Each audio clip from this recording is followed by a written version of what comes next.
General Museveni alabudde ba bodyguard be oba abasirikale obutasonga mundu mu bantu oba obutayisa bubi bantu kwegamba mu ngeri y'okulaga nti afaayo nnyo ku bantu okusinga amagye. Ate ekyo munnange ng'abantu bamanyi bulungi nnyo era bwe bati bamwanukudde mu ngeri yonna. Umeme munnange emivuyo egiri eyo tukyayongera okubeera nga tugyogerako ti umeme ejjukira nti munnange contract already yaggwako balina okubeera nga ate emirimu bagikwasa Uganda Electricity Distribution Company UEDCL, naye munnange omusimbi gwe bayongeramu gukyewuunyisiza ddala ababaka ba palamenti n'abatunuulizi abafaayo. Ate munnange Luswa eyali personal assistant owa Ssejjirinya omugenzi munnange yeewuunyisizza nnyo abantu bw'akutte ambulance eyalekebwawo omugenzi n'agikuba ebbeeyi amabanja gamuli mu bulago bannange. Kale munnange ensonga ezo bwezityo bwe ziri, teweerabire okusubscribinga ate munnange onyige notification bell awo osobole okubeera nga buli tondekayo emboozi ojoota buliro. Uganda Atalagi nga bulijjo nkulamusizzaako gwe wenna ampuliriza. Hillside View Apartments gye bali nnyo bali ku Kasozi Jjanyi Entebbe Road, apartments ezirimu buli kimu. Tuukawo muganda wange buli kimu kiri mulaala, waliyo wifi abanyumirwa ennyo okubeera nga temuva ku mutimbagano ate nga amasannyalaze nago gabeerako tegaviirako ddala okukusa ne security ate munnange ne transport gwava ku airport wali bwa bwereere. Timo Properties Consultants Limited nabo munnange ku nsonga z'okugula n'okutunda ettaka, ku nsonga z'okugula ku byapa n'ensonga n'endala zonna ezigwa mu kkowe eryo aba Timo Property Consultants basaale nnyo, ennamba zaabwe bwe ziri awo bakubireko. Omusawo gyali bannange ensonga eno temugigayaalirira, gezaako ku musawo ono kubanga abantu endwadde omuli kansa omuli n'ebirwadde ebirala obujulizi babuwa weebali nkimanyi gye bali mu Amerika n'ewalala yonna besobola kubeera nga nkuga nti gunti, naye nga muganda wange abantu bafunira ddala eddagala. Ennamba zange emu esembyayo 7 endala esembyayo 15. Siina kyenkwagaza muganda wange, just jangu wano ne ku voices Uganda Atalagi mpa ku nnamba y'omusawo, ebyokwebuuza tulyebuuza edda ng'owonye. Alright munnange tugguse nga bulijjo memekwesese bwentyo natudde dda mukulike okusiiba ate mwebale kutuuka ku Yidi. Emmere yabaddewo era abalidde baalidde era waliwo abasobodde okubeera nga batuuka oba basiiba oba nga basobodde n'okwasaganya Yidi, naye nga bibadde bikwasaganyizibwa abantu balala nga bo oli awo tebaalisobodde kubeera nga batuukiriza. Kale abasobodde okusobozesa abalala okubeera nga bayita mu kisiibo ne Yidi mwebalire ddala, mwebale nnyo. Okay munnange General Museveni taggwayo bannange.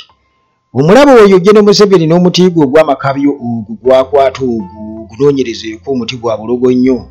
ogwo gw'amakabyo. Omuti gwa bulogo kyenyiza okugamba muganda wange tojja bwe bwagukwata bw'ati abeera invincible, abeera takwatibwako, kwegamba teri mbu naye era ne Katonda naye tasobola mukwatako kwatibwako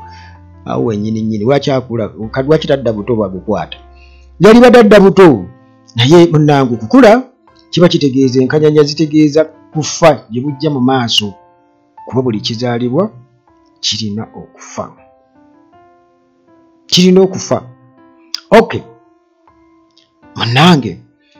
General Museveni nga bulijjo bw'ayogera abantu bakuba mu ngalo ne weebuuza nti ddala bategedde Museveni kyategeeza oba just bajubisa bujubisa wakati babeera babasombye busombye ebiseera ebyo. Kati munnange yabaddeko gy'ali n'ayogera era abantu ne basaakaanya ne bakuba mu ngalo ne basiima. Okay ebigambo byayogedde nti byali badde bituufu naye implementation kye kizibu nti bwe batuuka mu kukola ate bakola opposite. Bakola opposite. Bwe bagamba demokrasiya babeera bategeeza ki? Oyinza okugamba demokrasiya, kumbe muganda wange kitegeeza dictatorship, ate dictatorship oba oliawo kitegeeza demokrasiya ku bo. Kakati munnange gojja kwebuuza ati Gen Museveni yayogedde ki? Museveni yalabudde ba bodyguards be bwe balekeraawo okutiisatiisa abantu n'emmundu. Balekeraawo okutiisatiisa abantu n'emmundu. Museveni obubaka obwo bwe yawadde abasirikale kwegamba mu ngeri y'okulabula mbu n'abalaga butya bwe balina okubeera nga beeyisa nga badiiringa ne ba civilians. Abantu babaddewo era bw'atyo n'alaga nti abasirikale okusonga emmundu mu bantu si kirungi, mbu sikyagala ekyo, I don't like that. Mbu ne bw'oba ogaadinga mbu si kirungi ate kubuukako waya oba kulaga nti nno ggwe oli mukambwe ennyo. Mbu togezaako kulaga mundu y'okutiisatiisa abantu era n'abalaga nti mundu balina ziweeka ku mugongo, bwe mundu balina zijjayo nga kiri necessary. Museveni ebigambo byebyo wallahi tebikwatagana na bintu byazze ng'ayogera we shall crush you, ebyo byonna byonna abadde ng'ajja abyogera. Kati bana bakurashinga batya? Abasajja tebaba na mmundu zokka, baba n'emmundu ne solido, baba ne zibbatuuni ziri ez'amasannyalaze. Kale Museveni yabadde agezaako kudemonstratinga kulaga abasirikale butya bwe balina okubeera nga babeera mu bantu nga balina emmundu, tebalina kukozesa mmundu oba kukwata mmundu mu ngeri etiisatiisa abantu, mbu tebalina kukikola bwe batyo. Kakati abantu bakubye mu ngalo ne basa bajubisa, baba babategeseewo. Naye ekyebuuzibwa nti Museveni nga tavangayo kukonda eminga oba kuvumirira bikolwa bya jaati, engeri gye baakubamu abantu. Lwaki? Kubanga waliwo abantu abagamba nedda jaati yali ekuba bannoopu, ndowooza okiraba. Kati ne weebuuza nti abantu be baliwa. By the way, naawe waliwo ekibuuzo nti Museveni bw'aba ayogera ku bantu aba ategeeza baani? Opposition nayo agibalanga abantu oba abatamuwagira ababalanga abantu? Kuba ekyo nakyo mulina okubeera nga mukimanya. Kuba bali ajja kugamba nti nedda jaati teyagikonda eminga kubanga yali ediiringa na bannoopu gangs bwe bajja okugamba. Era mwalaba wano Mwaluwa bwe yagamba nti abesefusi baakuba bulungi ennyo ba Bobi Wine, naye nga temwalimu neyasindika omwe yakubwa essasi. Mukitegeera? Kati mulina okumanya Museveni aba ategeeza baani? Aba ategeeza baani? Emyaka 40 Museveni ng'alemedde mu buyinza era speeches ze zikyafaanagana bwe zityo. Okitegeera nti alinga eyakamaleko emyezi 2 ku bukulembeze. Nti bw'owulira nti oyinza okuga nti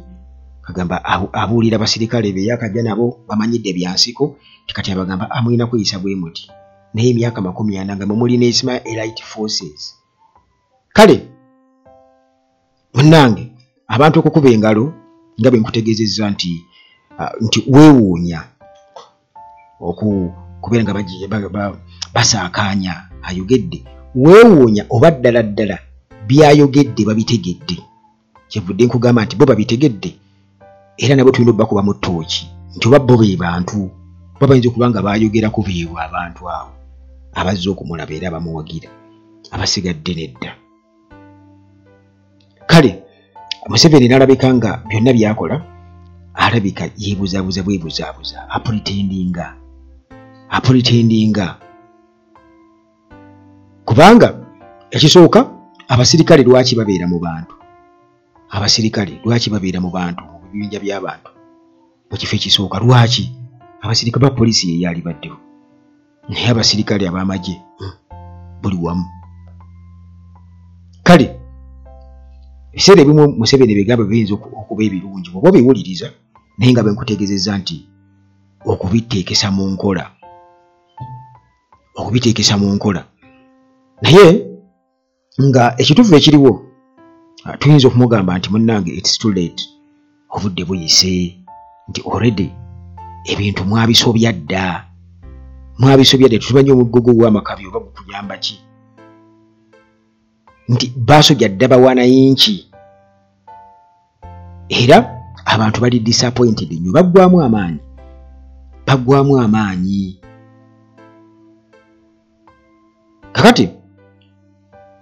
Museveni yenga ye ali mu pretense kyo wali badde ogamba nti pretense okubuzaabuza kwegamba ekituufu akimanyi era abasirikale bamuyambye nnyo abakozesa okubeera nga bakkakkanya abantu okubeera nga afugira eggwanga ku mudumu gw'emmundu nga yeerimbika mu demokrasiya nti mmwe munnonda mwe abankako okunnonda okubafuga kale ng'Robote bwe yagamba nti Museveni ekituufu oba amazima agoogera mu butanwa by mistake nti abatagenderedde kwogera mazima nti maybe ku ebyo byayogedde biyinza okuba ge mazima agamusimattuse kubanga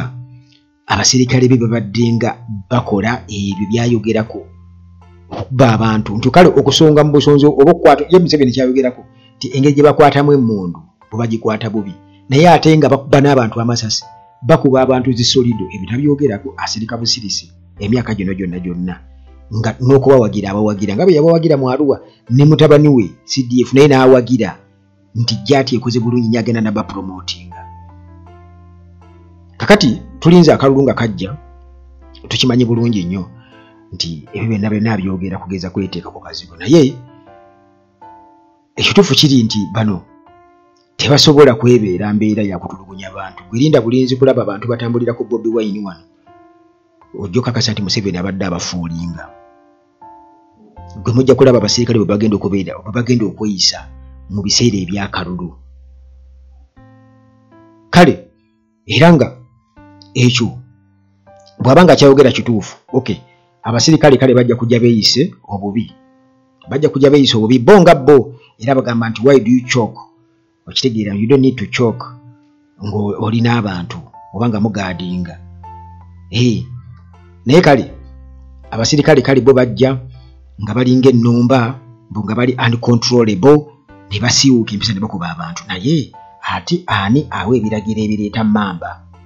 zimmamba zetulaba nga zijja zitambula wano mulaba nga akalulu kanaatera okutuuka mugenda kulaba nga ziri mu Kampala wonna Northern Bypass Entebbe Express nga zitambula buli wamu buli luguudo lwonna Mityana Road mulabe eri yonna nga zitambula Masaka Road Jinja Road nga zitambula mamba ebimotoka ebiriko emizinga egya ddala nga biriko obusajja obuddugavu ennyo kale ekyo simanyi oba Museveni akiraba atya kuba sisuubira nti bano abasirikale baanenya ate beebawa ebiragiro ebireeta ebimotoka by'amagye ebyo emizinga mamba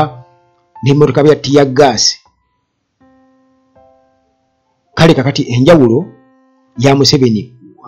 eriwo wakati we enjawulo eri wakati wa Museveni n'abasirikale bali bagamba abakyokinga ndaba teriiwo era kirabika nga ekyo ye ansa nti ebirowoozo byonna era ebiragiro byonna bijja wamu kati wajene mu bantu n'atako okupretendinga okubuzaabuza naye kale advise agiwadde nga bulijjo nga bwe nkugambye nti gayinza okuba ge mazima gayogedde by mistake nga Dr. Milton Obote bwe yatukola ki bwe yatugamba eyo katuveeyo tugende mu parliament ku byawumeme bino twabyogerako naye muganda wange njagala era still tubyogerako kakati waliwo munnange officials abawumeme ate abaleese bwino omulala era nga kikulaga nti ba MPs aba NRM nti ne management ya umeme bateekwa kubanga baalinawo basuubiza okubaka akasente kajjagirawo ekati kagirewo ekati bo musimbe buyitirivu nnyo ogw'eggwanga nti baba kunyumiza emivuyo mu kye bayita buy out kale munnange nti kuno kutabulwa okubaluseewo mu parliament oluvannyuma lw'okubeera nga munnange kyategeezeddwa nti parliament mu ntandikwa yali ya approvinga oba yakakasa $1,000,000 1,900 nga ze basooka okubeera nga bagamba nti mu kubayinga out oba mu kugula umeme ze bagenda okubeera nga babawa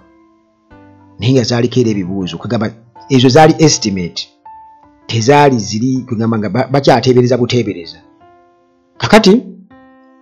naye nga bavudde mu by'okuteebereza kati olwo ne bajja nga basalawo kati mu kusalawo nti umeme bagiwe sente meka bagamba $1,000,000 127 ne ziva ku 19 ne baziza ku 27 naye ziri bazoogerako mu kuteebereza nga bazoogeddeko kakati munnange ekyewuunyisa era nga bino twabitegedde okuvaako Jonan Kiza ono nga ye mwogezi wa Uganda Electricity Distribution Company Limited UEDCL kati ono munnange yaraizinze concern eno ku financial oversight mu process agamba nti buy out eya umeme oba kugamba sente ez'okugula umeme naye ng'ate era ababaka bali bibuuza bagula ki umeme bagigula buy out nti byali mu ndagaano kale katugaye nti byali mu ndagaano nti baateekako omukono nti umeme balina ogiwa sente bo kye bayita buy out katugamba buy out yeza sente ezo ezigula umeme kati tugigula buguzi gavumenti egigula kakati munnange nga Uganda's main electricity distributor balina okubeera nga bagigula nti sente ezo buy out zaali za kufacilitatinga transition of power ba kukyusa obuyinza okubuza mu gavumenti bugambiddemu okubeera mu control y'amasannyalaze luli baali bagigaba tetumanyi oba ne bali baagula bo baagula oba babawa buwi ze baagula zaakola kizaddawa zagenda mu nsawo yaani ebyo byonna Bannayuganda tulina okuba nga tubimanya mu Uganda empya lwakuba nti abantu bakyali mu byamawanga simanya biki mujja kugwawo n'ebigo mugambe obusajja sente gwaziteekawa tandika okubunoonya mutubuulire sente gye mwaziteeka kakati munnange nti sente zino enjawulo wakati weziri ze baali bateebereza $1,000,000 1,900 nti yali estimate nga bakola embalirira naye nga si yeyo yennyini nyini tibateebereza kati enjawulo eri wakati w'ezo ze baali bateebereza ne actual amount yennyini nyini gye baasalawo nti kati gye batuwa umeme muganda gwange eragira ddala nti bano abasajja bo kasa baateebereza bagenda naziri ng'ate tezaali approved era nga kiragira ddala nti sente baazibbira ddala kakati Bannayuganda bangi nga beebuuza nti Parliament ejjeeta okubeera nga ekakasa omuwendo ogwo gwonna oguli inflated ogwongezeddwa ewatali nsonga nti $1,000,000 ezisoba mu makkati awo ziri 63 $1,000,000 bwe boogera ku $1,000,000 muganda wange gwe musimbe muyitirivu nnyo kakati Kizza bw'atyo yakakasiza n'agamba nti initial mu ntandikwa $1,900,000 ze baali boogeddeko zaali za kuteebereza buteebereza zaali estimate naye nga teziri approved naye nga gavumenti y'oluvannyuma yamala n'esetolinga corrective figure n'ewa ya $1,000,000 127 kale ba MPs nga bakyali mu kwebuuza naye ng'ate bo ba government officials bo bakiremerako nga bagamba nti tewaaliwo kikyamu kyonna kyakolebwa nga bagamba mbu ebiteebereze ebiseera ebisinga obungi nti bisobola okubeera nga byebyo bibeera approved nti bibiba ebituufu bwe batyo batutegeeza kati munnange ekyo kyekyo ekiri eyo era temulina ngeri muyinza kubitegeeramu okoleka mpozi era munaye tuze wano tubibategeeza tetugenda kulwawo nnyo naye tuyitireko Kawempe North munnange mu nkola ey'abantu abaanaaba ensonyi mu maaso ono agamba nti nze nali personal assistant kati ng'ogwe personal assistant otuyambye ki omukulu Luswa ono nga ye yali personal assistant wa Segirinya oba omuyambi wa Segirinya ate ambulance tagitunze yagitunze dda naye ng'ensonga egimutunza ki mbu asasula amabanja ndoze mulaba talina ssente yeeyimba mu byobufuzi bamukubye akalulu ate amaliriza atandise okugenda ku bintu by'omugenzi ate omugenzi by'ataatunda omugenzi teyabitunda njadde nga yali mulwadde yabirekawo kati ono atugamba bw'ayagala kwongerayo ebintu bya Seggirinya mu maaso mbu bye yaleka era famire n'emuwandako eddusu bamukubye akalulu wuuno ali mu kutunda ambyulensi kye neebuuza agirinako kakwate ki kubanga yaweebwayo omugenzi ye nga personal assistant agirinako kakwate ki naye anyway nti oba oli awo eneddizibwawo naye kati ndowooza tewakyaliwo muntu yenna kujja kwekwasa mbu legase ya Seggirinya n'ebirala wamma abantu balowooza nti bajja kufuna